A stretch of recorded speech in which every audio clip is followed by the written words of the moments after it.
এবার সিরাজগঞ্জে আখ চাষে বাম্পার ফলন হয়েছে। ইতোমধ্যেই পুরো দমে আখ মাড়াই শুরু হয়েছে, নতুন গুড় বাজারে উঠছে। দাম ভালো থাকায় কৃষকের মুখে হাসি ফুটেছে।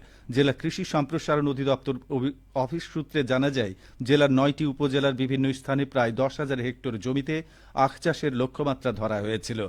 এসব আখের মধ্যে রয়েছে আইএসডি ৪১, ৪২, ৪৩, ইরি ও বোন। বিশেষ করে উঁচু ও দোআঁশ জমিতে এ চাষ করছে কৃষকেরা। কয়েক মাস আগে বিভিন্ন জাতের এসব আখ সংগ্রহ করে রোপণ করেছে কৃষক। সিরাজগঞ্জ জেলা কৃষি সম্প্রসারণ অধিদপ্তরের উপপরিচালক কৃষিবিদ এ.কে.এম. মঞ্জুরে মাওলা বলেন, আবহাওয়া অনুকূলে থাকার কারণে এবার আখের বাম্পার ফলন হয়েছে। লাভজনক আখ চাষে কৃষকেরা আগ্রহী হয়ে উঠছে।